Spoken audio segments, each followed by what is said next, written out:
Behold, your Lord said to the angels, I am going to place a vicegerent on earth. The Arabic word is khalifa. It means a representative or an emissary of mine. And they said, the angels said, will you place therein one who will spread corruption and shed blood, while we celebrate your praises and glorify your holiness? And God said, he said, truly I know what you do not know. See, that's the verse that hooked me. That's the verse that caught my attention. That's the one that kept on making me read the story again and again and again. Because listen to the way it begins. Behold, your Lord said to the angels, I am going to place a representative of mine on earth, a vicegerent of mine, an emissary, one who acts on my behalf. I thought, that's not the way it goes. You're not supposed to be placing man on earth in some positive role. You place man on earth as a punishment for his sin. Clearly, I knew the author didn't quite get the point. But still, it was an amazing line. But then I come to the next line, and it says, and the angels say, will you place therein one who will spread corruption and shed blood, while we celebrate your praises and glorify you? I looked at it again. I couldn't believe the question. I looked at that, and I said, exactly. That would be my question. Why would you create this being, supposedly for some positive role, when he's capable of doing tremendous wrongdoing, when he could spread corruption and shed much blood? Why would you create this violent and pernicious creature when you could create angels? As the angels clearly say, well, we, the angels, celebrate your praises and glorify you. They were asking one of the most fundamental questions in the entire history of religion. Why create you, man, this utterly fallible creature, this creature who could rebel against God's will, who could do such tremendous wrongdoing, who could wreak havoc like no other creature on earth, when you can make them angels? That whole question, everything that I ever thought, everything that I ever experienced, everything that I ever knew was in that question. It was as if the author took my life and wanted to pick out exactly the right question to humiliate me, to provoke me, to anger me. Why create man, this most destructive and violent creature, when you could make them angels? And then look at the answer. And he said, God said, truly I know what you do not know. You know, in modern parlance, we would say, I know exactly what I'm doing. I read that and said, what? You know what you do not know? You know exactly what you're doing? Well, please inform me. Tell me what you're doing. You can't just get off that easy. You can't just tell me you know exactly what you're doing. Not after what I've been through. Not after you made me this way. And then I realized, of course, I was arguing with a God I didn't even believe in. And that would happen several times as I read through the Quran. And sometimes I would just get into so agitated by what I read, I'd start arguing with this voice that I'm reading before me, that's calling to me. So we turn to the next verse. It turns out that the Quran just doesn't dismiss the question. It starts to answer it a little bit. And in the next verse it says, and he taught Adam, God taught Adam, the names of all things. And then he placed them before the angels and said, tell me their names if you are right. So this verse is clearly referring to the previous one. But notice what it says. And he taught Adam the names of all things. So here we see Adam is not only just a creature who knows how to name things, who's acquiring the gift of language, but he's also a learning creature. God is teaching him.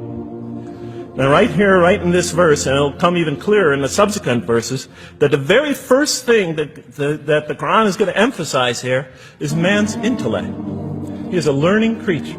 He is taught. And what is he taught? What is one of the great intellectual gifts he's given in response to the angel's question? The gift of language. Because through language, mankind can not only learn, but he could learn things not only through his own experience, but he could learn things that other people have experienced of times and places that are hundreds, thousands of years and miles separated from him. And so that all our knowledge becomes cumulative.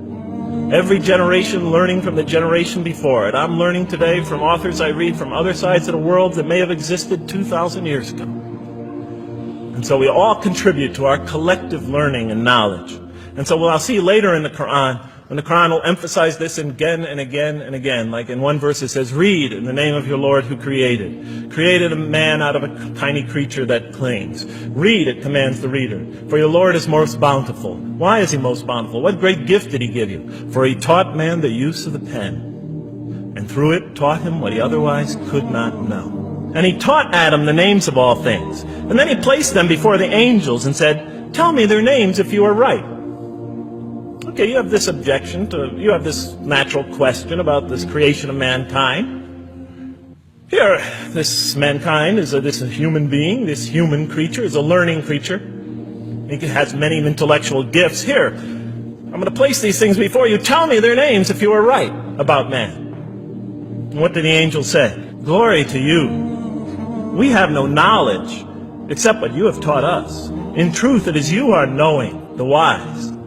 They say this task, this intellectual test that's put before them is beyond their grasp. And so in the next verse we read, and he said, oh Adam, tell them their names. And when he had told them their names, notice how it's just like it's nothing for him. For mankind, he has this phenomenal ability. And that's clearly the point of these verses. Even though I felt that the author didn't quite, it was as if I realized that he didn't misunderstand the story. He was taking one of the great stories in the history of humankind, one of the fundamental greatest stories in the history of mankind, and molding it and using it as a vehicle for an entirely original message. And God said, did I not tell you that I know what is unseen in the heavens and the earth? And I know what you reveal and what you conceal? In other words, didn't I tell you I know exactly what I'm doing?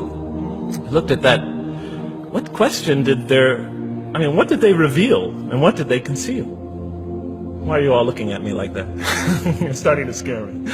You're all looking very serious. Am I losing you? Wow. Okay.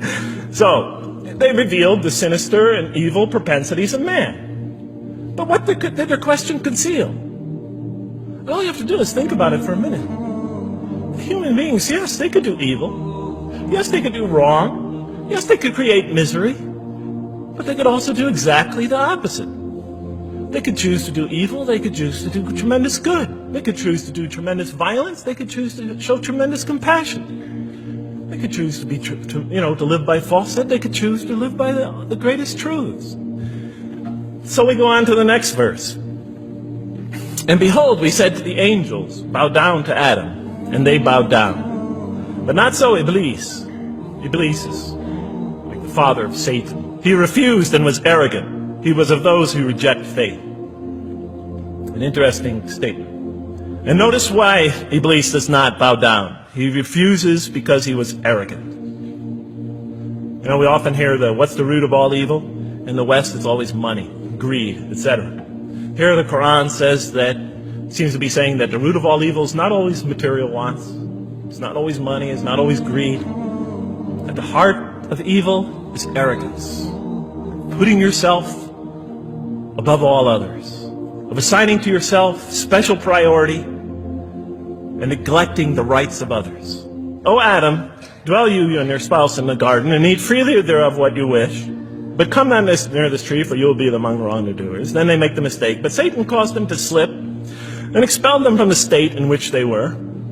And we said, go all you down, some of you being enemies of others, will be adversaries of others. Some of you will be adversaries of each other, and on earth will be your dwelling place and provision for a time. Let's go back from where we started. First, mankind is being taught. We see he's an intellectual being. Then we show he's a moral being. Moral being means he's a being that's going to have to make choices. And then God gives him this choice. It's not a huge deal. It's not the gravest sin in the history of humanity by any means. It's minor by any standards. They make it, though. We see that God originally intended to put man on earth as his vicegerent. When does God finally put him on earth? What signals that he's ready to begin? He makes his first independent choice. It's not the worst deed in the history of humanity. It's minor on anybody's scale. But it shows that mankind is ready to act on his own.